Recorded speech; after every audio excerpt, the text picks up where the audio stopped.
Baik, ya 1 menit lagi kita akan mulai dengan sesi tanya jawabnya. Bagi yang sudah ada bertanya yang bisa langsung, sebentar, semuanya lower hand dulu ya. Ya, kita akan mulai sesinya 1 menit lagi. Nanti siapa yang sudah punya pertanyaan bisa siap-siap, lalu lower hand 1 menit lagi. Raise hand 1 menit lagi. Ya, agar kita bisa bagi kesempatan. Baik, kita akan buka 3 sesi pertanyaan ya. 2 sesi pertanyaan dengan masing-masing 3 penanya. Waktu kita sampai jam 17. Ya, post test akan kita tutup 17.30. Jadi silakan untuk mengisi. Ya, sambil jalan kita bisa bertanya kalau memang ternyata dari bahan post testnya ada masih tidak dipahami, bisa dilakukan menanya juga. Baik, kita mulai sekarang. Silakan, ada berapa orang? Sesi pertama dengan 3 penanya. Pak Hasim, Pak Maria, ya mungkin Pak Hasim dulu, silakan Pak Hasim. Bentar, saya unmute Pak, unmute. Ya, Ya, terima silakan Pak kasih. Hasim. Ya, tadi sudah dijelaskan secara detail terkait dengan new normal, perencanaan hospital. Untuk ruang isolasi, itu kan ada 3 parameter. Mungkin tadi sudah saya tanyakan dalam chat terkait dengan masalah RH, kemudian pressure, kemudian temperatur. Nah, di dalam Permenkes yang pernah saya baca itu untuk RH antara 50 sampai 60. Apakah ini misalkan kurang dari 50 atau di atas 60 itu juga jelek-jelek atau masih boleh masuk? Kemudian untuk presurnya, kalau di ruang isolasi itu kan minus 15.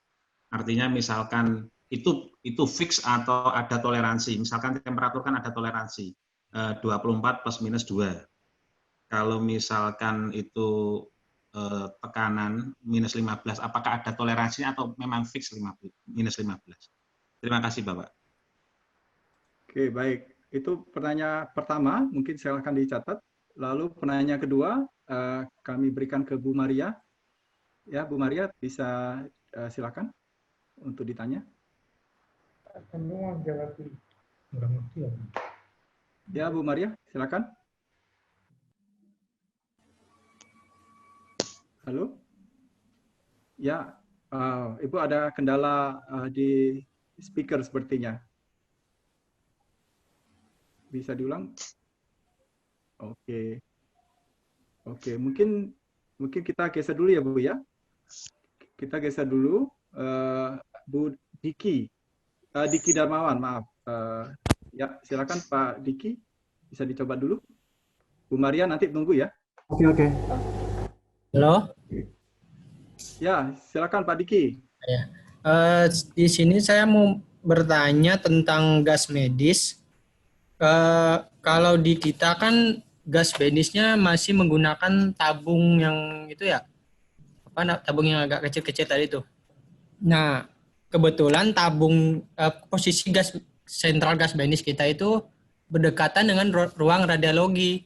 Nah, pertanyaan saya, apakah aman posisi sentral gas medis itu berdekatan dengan ruang radiologi tersebut? Terima kasih. Baik, terima kasih Pak Diki atas Ya. pertanyaannya. Ya, satu lagi, silakan. Nah, ini Bu apa? Maria. Bu Selamat Maria bisa siang. coba? Halo, Ya, oke. Udah. Silakan. mau tanya tentang gas medis. Oke. Ya, silakan, silakan. Eh, apakah gas medis di rumah sakit itu yang tanggung jawab itu teknisi alkesnya apa teknisi umum ya, Pak?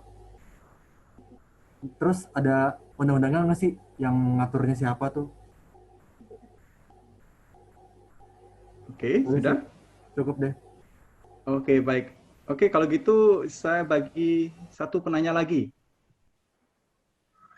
Ada, nggak ada? Oh, ini ada Kabib ya, Kabib Abdullah. Kabib Abdullah, ya.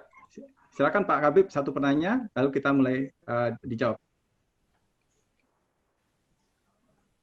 Ya, Pak Kabib, silakan. Halo? Halo, Pak Kabib? Ya, ada masalah dengan untuk mic-nya. Pak Habib bisa dengar? Baik, baik kita close dulu ya. Biarkan penanya dijawab dulu 3 penanya untuk sesi 1. Baik, silakan untuk pertanyaannya bisa dijawab oleh panelis. Silakan. Siapa dulu? Apa Pak Hamid dulu atau Ivan? Pak Ivan langsung? Silakan.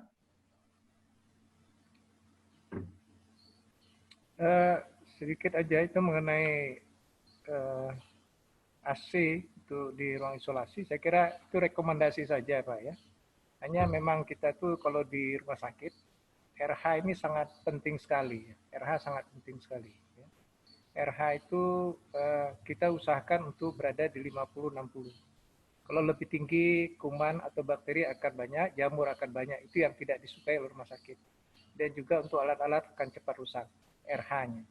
Kalau tekanan itu memang masih variatif ya. Pokoknya ada perbedaan antara ruang sebelahnya yang negatif dan sebagainya. Ya. Itu tidak terlalu angka mutlak, tidak terlalu angka mutlak. Di sekitar itu. Ya. Saya kira demikian aja. Baik. Ya, silakan Pak Ivan untuk bicara soal gas medik. Tadi ada pertanyaan dari Pak Diki ya. Tabungnya itu menggunakan tabung steel ya berarti ya Pak ya, masih yang biasa. Kemudian sentral gasnya berdekatan dengan ruang radiologi ya. Nah kalau berdekatan dengan ruang radiologi nggak masalah. Cuman yang jadi masalah tuh panel-panel listriknya itu nggak boleh berada di dalam ruangan sentral gas medik gitu. Nah kemudian jarak antara pipa dengan si instalasi listriknya ini itu juga harus ada jaraknya. Nah, jaraknya berapa? Nah, itu minimum itu kalau dengan dengan si listrik itu minimal itu sekitar 3 cm atau 3 cm, 6 cm. 6 cm gitu jaraknya kalau berdampingan. Kemudian kalau dengan yang mudah terbakar itu minimal 6 meter jaraknya gitu. Nah, kalau itu nggak ada masalah lah, kecuali ruangan MRI itu nggak boleh.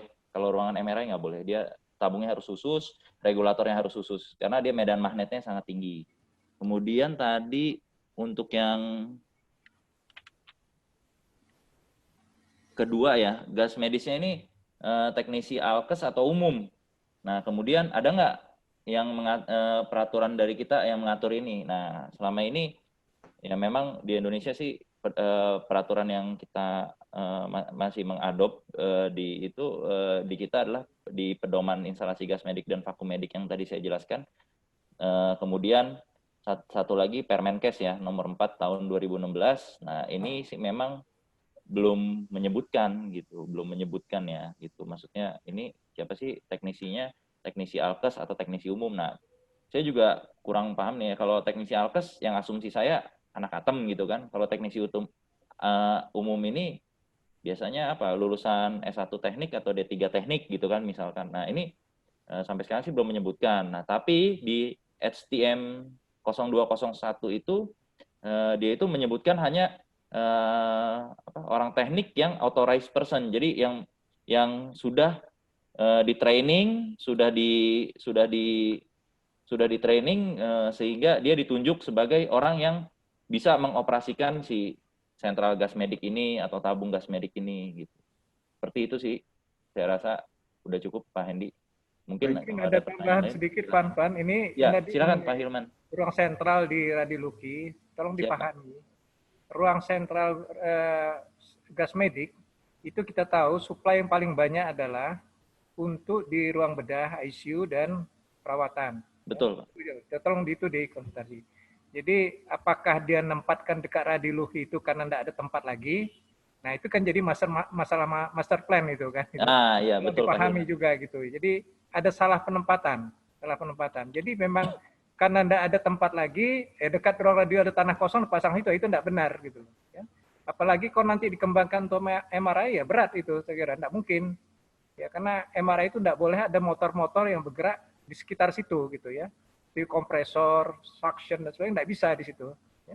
Jadi menurut saya sih sebaiknya nggak di situ gitu. Oke, baik. Ya, baik. Ada yang mau menjawab? Boleh. Pertanyaannya memang lebih banyak ke gas medik. Mungkin kalau tidak ada, saya akan buka yang sesi kedua. Nanti kita coba elaborasikan dengan Boleh pertanyaan berikutnya. pertanyaan Pak Hasim, Pak Dr. Edi. Ya, gimana Pak?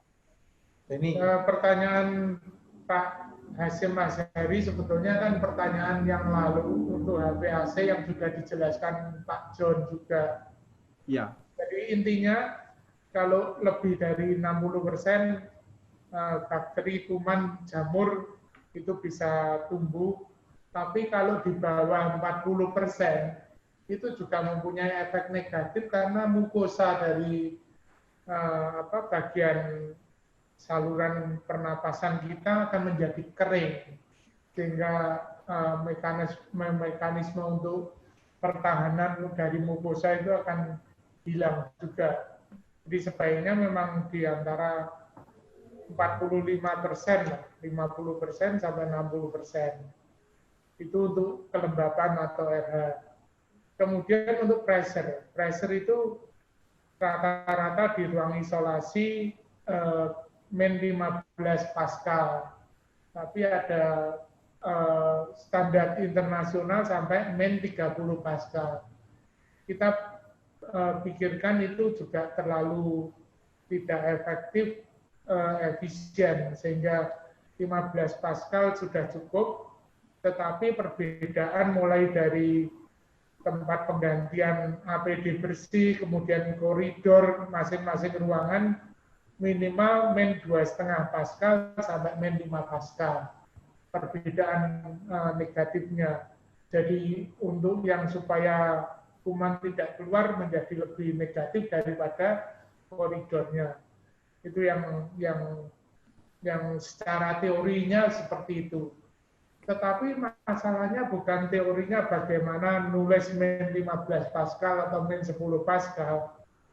Bagaimana mencapai untuk tekanan itu yang harus ada perhitungannya yang lebih rumit. Saya pikir itu memang nanti diperlukan workshop untuk HVAC secara khusus maupun master plan-nya ini. Begitu tanggapan saya, Dr. Hendy. Baik, terima kasih Pak Benny. Ya, oke, kita selesaikan sesi 1 ya. Kita mau sesi 2. Mungkin kita kasih rules. Yang bertanya silakan tanya dengan siapa pertanyaannya, lalu disampaikan pertanyaannya apa. Ya, baik, kita akan buat sesi kedua dengan 3 penanya. Ya, kita mungkin agak lebih interaktif. Mungkin Pak Kabit ya. Silakan ya Pak Kabit, silakan. Sudah, suara saya bisa dengar? Ya, sudah Pak, silakan. Baik, terima kasih. Saya sudah diizinkan untuk bisa join di PTPI dan ini sangat berarti bagi kami. Nama saya Habib, saya dari RSUD Dr. Rizka Tulungagung. Di sini saya ingin bertanya pada Pak Ivan, di mana gas medis merupakan hal yang penting untuk penanganan COVID-19 ini. Kemudian dari beberapa paparan saya mendapatkan insight seperti ini. Jadi kira-kira apa yang harus kami lakukan untuk melakukan pemantauan terhadap kualitas dari gas medis ini untuk memastikan bahwa untuk bisa menilai bahwa gas medis ini dalam kondisi dan jaringannya tentunya dalam kondisi baik dan siap pakai. Karena ini saya kebetulan di IPS ini harus terjaminkan kualitas dan kuantitas gas medik. Terima kasih Pak Hendy. Baik. Terima kasih Pak Kabib atas pertanyaannya. Lalu, oke, Pak Prasetyo bisa bertanya. Silakan Pak Prasetyo untuk pertanyaan kedua. Pak Prasetyo. Halo Pak Prasetyo, bisa mulai? Di-unmute Pak, di-unmute. Mic-nya dibuka. Oke, silakan Pak Prasetyo. Halo? Ya, sudah terdengar suaranya. Silakan dengar, Pak ya? Ya, silakan. Saya mau nanya mengenai di gas medik. Di gas medik seperti halnya kompres air dan vakum air, itu mempersyaratkan dua kompresor dan 1 tabung untuk sentralnya. Kemudian kalau itu menggunakan generator oksigen, apakah itu harus menggunakan 2 juga? Seperti halnya ada di vakum air dan kompres air. Terima kasih. Itu yang pertama. Yang kedua, untuk mengenai OK negatif gitu loh. Kan lagi seru-serunya lagi OK negatif. Nah, untuk OK negatif itu apa yang harus diatur mulai dari pasien masuk sampai keluar harus posisinya negatif semua, apa hanya di OK negatifnya aja atau hanya di ruang antirumnya aja? Terima kasih. Ya, bertanya ke siapa Pak? Pertanyaannya yang kedua. Halo? Ya, yang kedua Pak Prasetyo bisa ditanya ke siapa? Oh, yang kedua ini Pak, yang OK ya, OK maksud negatif. saya ditanyakan ke siapa? Apakah Pak Bambang atau Pak Hilman? Yang mewakili Pak, yang bisa menjawab aja Pak ya. Oh, Bebas, baik. Oke, baik. Baik, kita lanjutkan ke pertanyaan ketiga. Mungkin saya Bu Boni ya, mungkin silakan Bu Boni. Ini Boni perempuan ya? Oh, laki. Oke, maaf. Ya, oke. Pak Boni, silakan.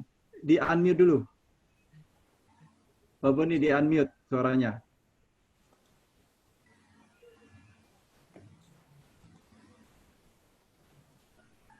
Kalau untuk lebih jelasnya mungkin bisa ditanya ke yang install kan, bagusnya di mana gitu posisinya. Yang install siapa orang itu? Presidennya tahu. Halo Pak Boni, silakan Pak Boni. Sore Bapak-Bapak. Ya. Ya. Suara saya jelas Pak? Ya, jelas. Oke, terima kasih atas kesempatannya. Saya Boni dari PT PP Persero Tbk. Kebetulan saya lagi menangani proyek di Bio Farma Pak. Nah, yang mau saya tanyakan Pak, saya memang tertarik. Ke siapa pertanyaannya Pak? Ke siapa? Saya ada 2 jenis pertanyaan sih, simpel aja Pak. Baik. Saya tadi menyimak pernyataan dari Pak Hilman Hamid itu untuk humidity memang sepakat saya Pak untuk 50-60 itu memang itu untuk virus itu memang tidak boleh lebih dari situ. Kalau yang lain kayak bakteri itu batas 33 sampai 88, koreksi saya kalau salah Pak. Nah, untuk humidity, temperatur pun itu hanya untuk kondisional lah. Nah, yang mau saya tanyakan dari temperatur, humidity, pressure, apakah dikualifikasi atau tidak Pak kalau untuk di rules di segi konstruksi rumah sakit, kualifikasinya, protokolnya apakah ada atau tidak gitu. Yang kedua, untuk masalah instalasi gas medik, untuk pemipaannya Pak, apakah ada spesifik khusus materialnya? Apakah memang harus yang tahan oksidasi kayak misalnya material SS304 atau SS316? Terus apakah ada metode khusus untuk pelaksanaannya itu seperti apa? Itu saja sih Pak, kualifikasi satu. Yang kedua, masalah instalasi pemipaan seperti apa sih? Mungkin itu aja Pak, mohon dijawab aja. Terima kasih.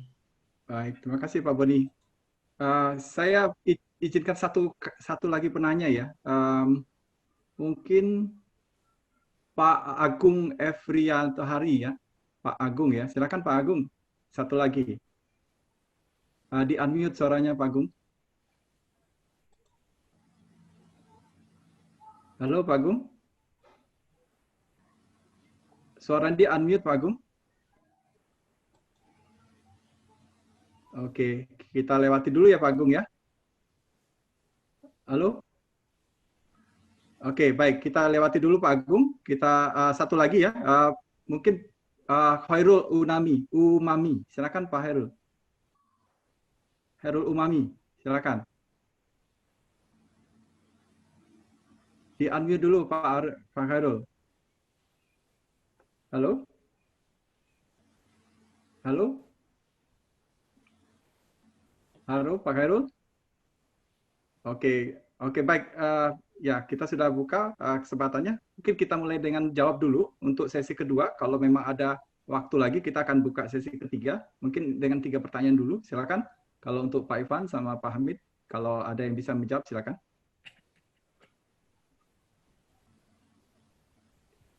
Oke, ya, silakan. Pak Hendy. Ya. Ini tadi ada pertanyaan dari Pak Kabib ya, apa yang harus dilakukan untuk memastikan pemantauan kalau misalnya instalasi tersebut siap pakai dari segi kualitas dan kuantitasnya. Nah sebenarnya kalau dari segi kualitasnya itu ada beberapa tes, sebenarnya kayak oxygen purity test untuk memastikan purity oksigen ini sesuai nggak gitu. dengan yang ada pada peraturan gitu. Kemudian kalau untuk dari segi kuantitas, nah ini desain awalnya yang harus dilihat gitu, desain awalnya. Apakah itu sebenarnya bisa dicek, Bapak lihat maksudnya apakah itu terjadi pressure drop nggak? Misalnya sering alarm nih ventilatornya gitu kan, padahal kok supply-nya oke-oke aja kok sering alarm. Nah berarti mungkin nggak regulatornya flow-nya kurang, atau mungkin instalasi pemipaannya terlalu kecil gitu, sehingga pada saat sampai delivery di ruang tersebut itu pressure-nya udah turun, sudah drop.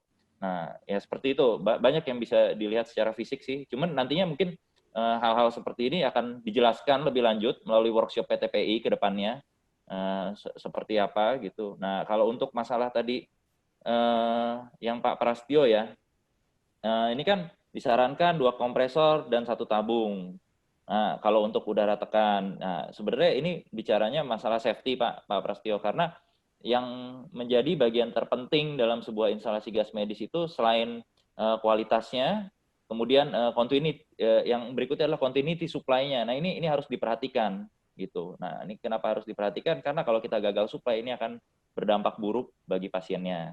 Oleh karena itu, kenapa harus 2 kompresor dan 1 tabung? Ini sangat bagus sekali. Jarang banyak yang menerapkan seperti ini. Biasanya hanya masang 2 kompresor aja udah. Toh juga yang satu mati, kompresornya masih ada yang satunya. Sementara yang tabungnya nggak dipakai, ya itu juga nggak masalah sebenarnya kalau menurut Permenkes. Tapi kalau misalnya ada 2 kompresor dan 1 tabung, ini sangat luar biasa. Berarti backupnya ada 3 ya. Berarti dia ada primary supply, kemudian di sini ada secondary supply. Secondary supply-nya itu manifold tabung tersebut gitu. Nah kemudian oksigen generator perlu nggak sih 2 juga? Oh sebenarnya gini, kalau oksigen generator karena apa namanya, ini sebenarnya tidak perlu ada 2, itu cukup hanya 1. Hanya kita biasanya sebelum pakai oksigen generator biasa kan kita memakai oksigen tabung sebelumnya. Manifold yang tabung itu sebenarnya harus terkoneksi dengan si oksigen generator ini agar apa? Agar pada saat disuplai langsung ke instalasi gas medik, kemudian oksigen generator tersebut mengalami kendala, kita masih bisa ada backup dari tabung yang sebelumnya kita pakai.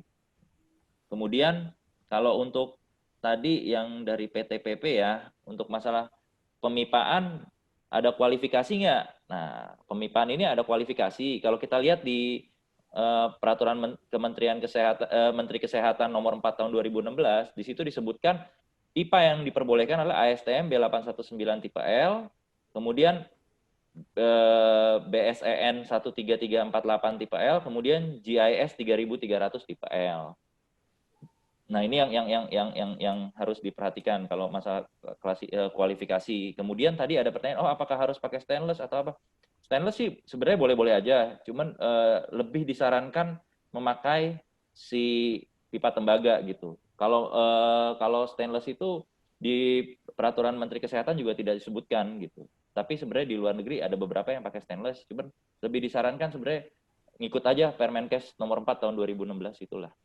Standarnya harus menggunakan pipa tembaga dengan kandungan tembaga 99,99%. Terus kemudian standarnya yang seperti yang tadi saya sebutkan, ASTM B819, BSEN 13348, dan GIS 3300, tapi harus tipe L atau tipe K ya. Ya mungkin itu aja dari saya. Mungkin dilanjutkan oleh Pak Hilman tadi Pak, pertanyaan mengenai itu. Dari Pak Prastio ya. Yang Bio Farma itu ya, tekanan negatif ya? Mungkin enggak, yang maksud itu dia ada masalah yang OK negatif tadi. Jadi kalau kita menyiapkan OK negatif, tentunya ruang persiapan, ruangan post operasi dan pasca operasi juga sendiri. Ya. Kemudian alur ke sana juga sudah ada protokolnya. Jadi kalau kita pakai lift, itu harusnya juga lift ke ruang operasi itu juga harus ada protokolnya. Jadi setelah kita pakai harus disinfektan dan sebagainya ya. Jadi itu jalur sendiri, tidak bisa kita sudah siapkan OK ya negatif, tapi keluar masuknya petugas dan sebagainya saya enggak.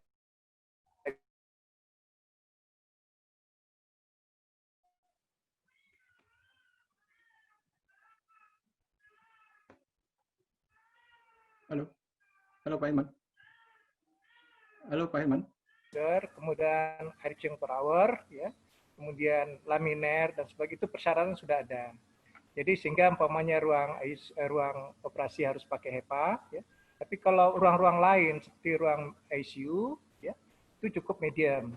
Kemudian ruang steril untuk ruang CSSD ya juga pakai medium, ya.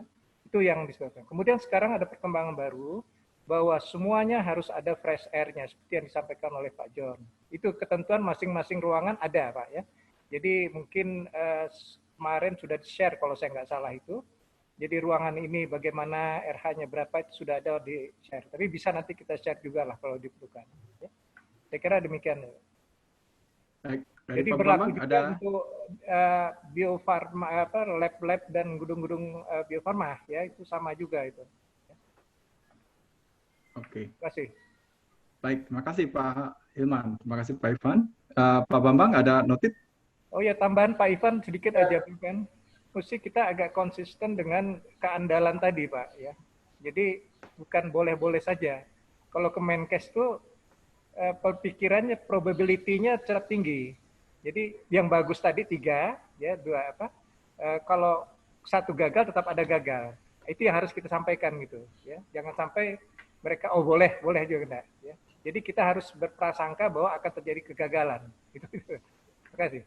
Oke, baik. Baik, waktu kita masih ada sekitar 10 menit. Mungkin saya akan berikan satu... Ya, Pak? Sekedar menambahkan bahwa masalah OK tekanan negatif sudah ada pertanyaan pada seminar yang lalu. Saya sudah menjawab, ada jawaban yang bisa dilihat di websitenya PTPI. Tapi mungkin saya akan coba share kira-kira seperti apa bentuknya OK negatif ini. Prinsipnya seperti yang tadi disampaikan Pak Hilman tadi.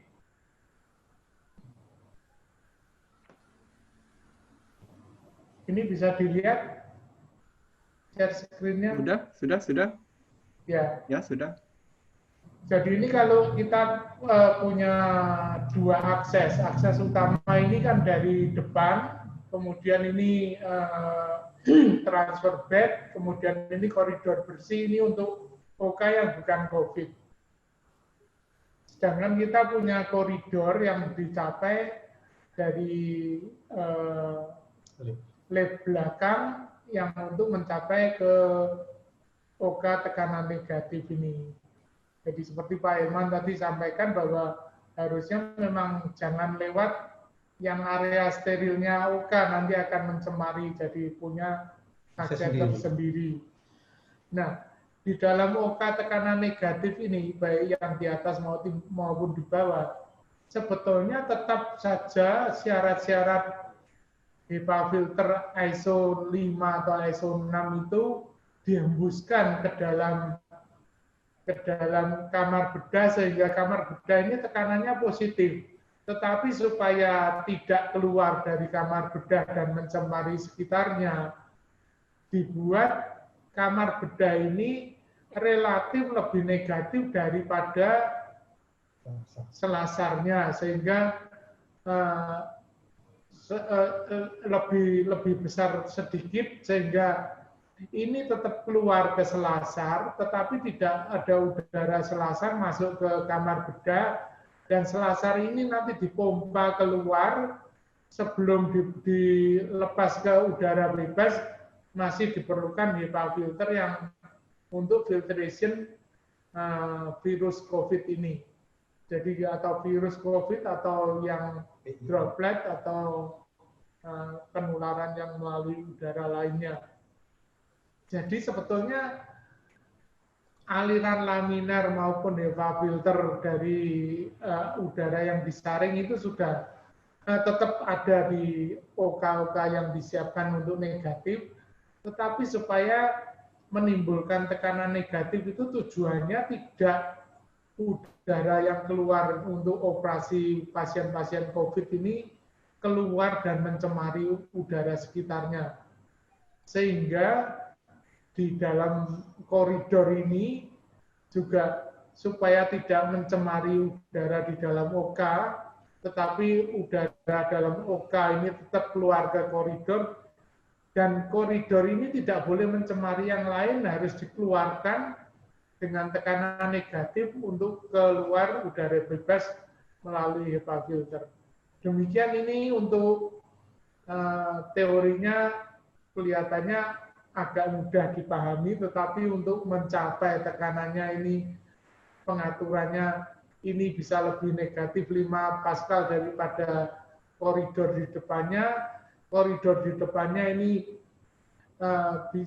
min 10 Pascal atau negatif 10 Pascal dari yang di luar ini, sehingga nanti dikeluarkan itu yang memang perlu perhitungan tersendiri, baik kekuatan dari AHU-nya maupun dari arah alirannya.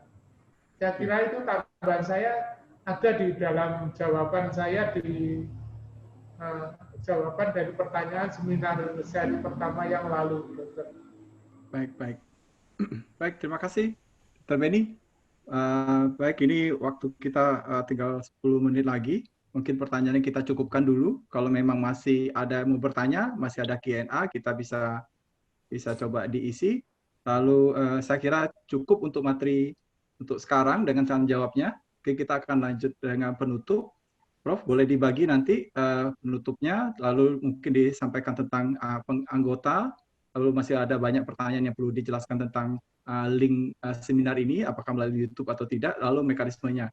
Kalau bisa, sebelum ditutup, kita akan berikan penjelasannya sedikit, dan akhirnya dibantu oleh Prof untuk ditutup. Baik, saya kira itu.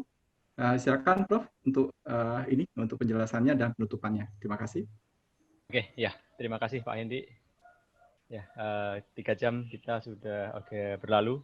Mudah-mudahan apa yang disampaikan para pembicara tadi bermanfaat bagi Bapak Ibu sekalian dari Aceh sampai Papua. Kemudian untuk selanjutnya beberapa materi yang tadi disampaikan oleh pembicara, sebagian atau mungkin semuanya sudah diupload dalam website PTPI sehingga bisa di-download dari sana. Jadi kalau ada masalah itu silahkan menghubungi kami ya melalui beberapa kontak yang ada. Kemudian yang kedua untuk sertifikat masih dalam proses tentunya. Jadi untuk yang pertama yang minggu lalu silahkan untuk subscribe di YouTube. Nanti setelah subscribe panitia akan mengirimkan sertifikat melalui email. Dari sana nanti bisa di-download dari link yang ada. Kemudian untuk yang hari ini kami juga akan mengupload video-video yang berkaitan pada hari ini dan akan di linkkan dengan data-data yang ada di Bapak dan Ibu. Jadi silahkan untuk subscribe juga ke YouTube yang nanti insya Allah akan diberikan paling lambat hari Senin sore saya rasa.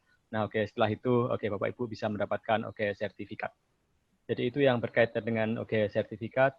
Nah selanjutnya kami juga mempunyai program-program lain. Jadi selain seminar yang sudah kita lakukan pada hari ini, insya Allah dalam beberapa minggu ke depan kita akan ada beberapa agenda lagi ataupun beberapa seminar online lagi. Nanti Pak Hendi ataupun tim kami yang lain akan menginformasikan lebih lanjut. Jadi itu sementara informasi yang bisa saya sampaikan. Selanjutnya ya kepada seluruh pembicara kami ucapkan terima kasih atas ketersediaannya pada sore hari ini telah memberikan sesuatu yang bermanfaat bagi ya para praktisi ataupun orang-orang yang berkecimpung dalam rumah sakit. Semoga apa yang Bapak Ibu sampaikan atau Bapak sampaikan bermanfaat bagi kita semua. Demikian dari saya. Wabillahi taufiq wal hidayah. Wassalamualaikum warahmatullahi wabarakatuh dan salam sejahtera untuk semuanya.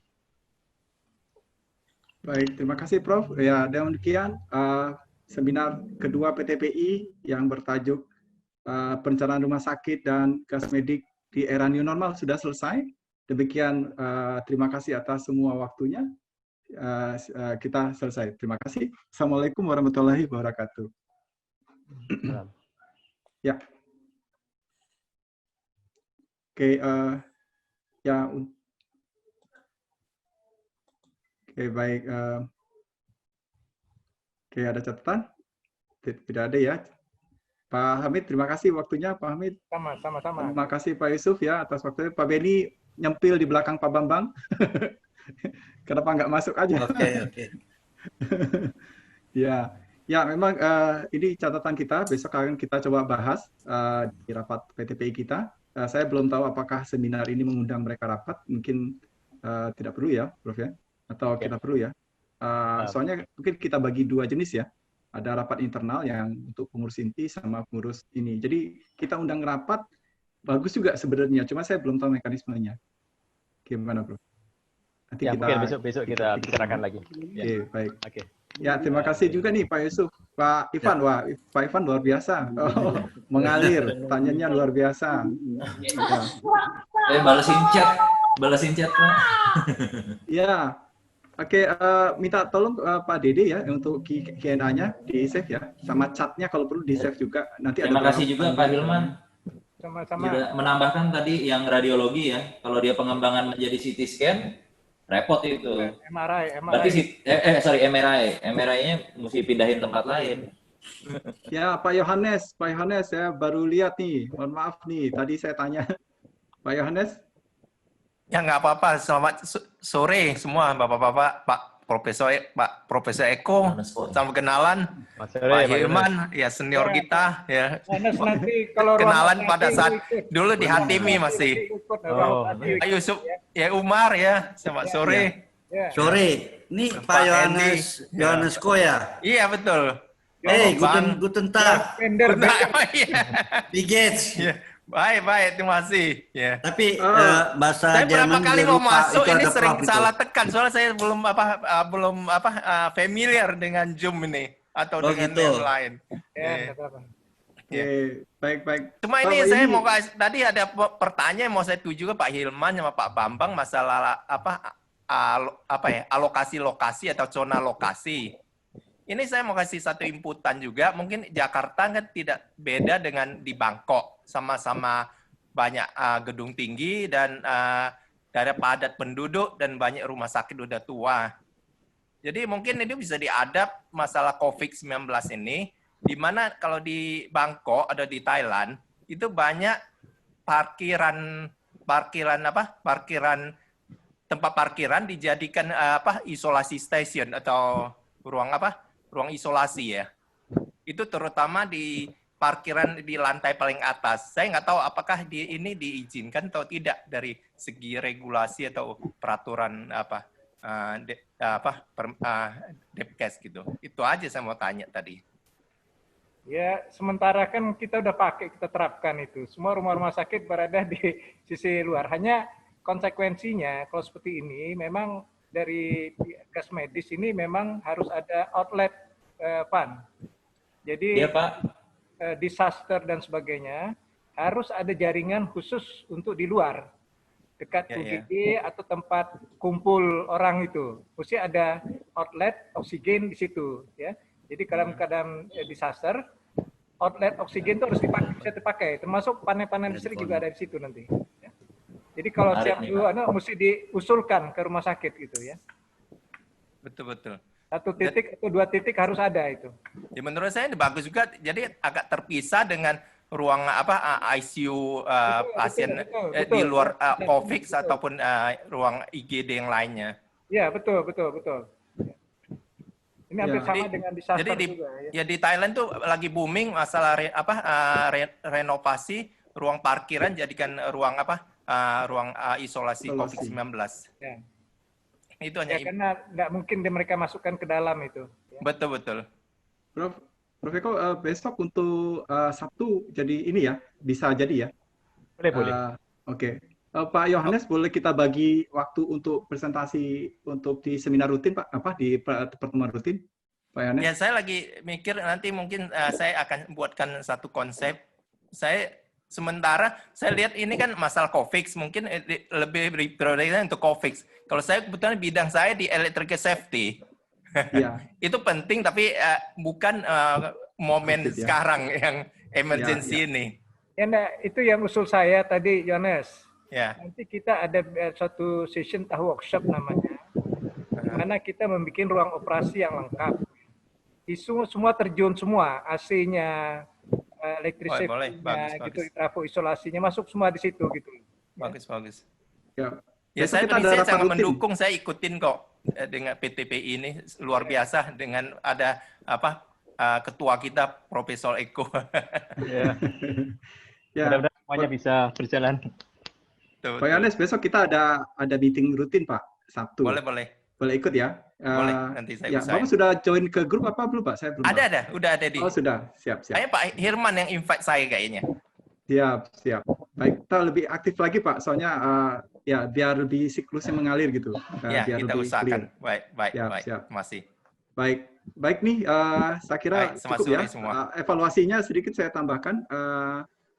Yang register 691, lalu yang respon untuk pretest 655, lalu yang respon untuk post-test masih running 500. Saya kira oke ya. Terus total yang hadir sekitar 550. Itu topnya. Oke, itu catatannya. Besok kita bahas. Mungkin demikian kalau dari saya. Ya, baik. Terima kasih atas semuanya, Bapak-Bapak dan Ibu. Mbak Putri ini luar biasa karena menangani WA sampai 100 sampai hang handphonenya. Ya, Mbak Putri. Halo, Mbak Putri. Ya. Sampai jam 3:30 masih ada yang hubungin tadi Pak. Luar biasa. Mungkin kita perlu ada satu lagi di samping Mbak Putri. Soalnya ini rata-rata sekitar 500 sampai 700 orang. Kita berharap ini akan continue. Nanti kita coba rencanakan untuk back end-nya di bagian belakang. Baik, saya demikian. Terima kasih semuanya.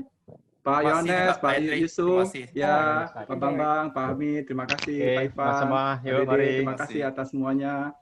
Bu Rila yang luar biasa juga. Baik, terima kasih.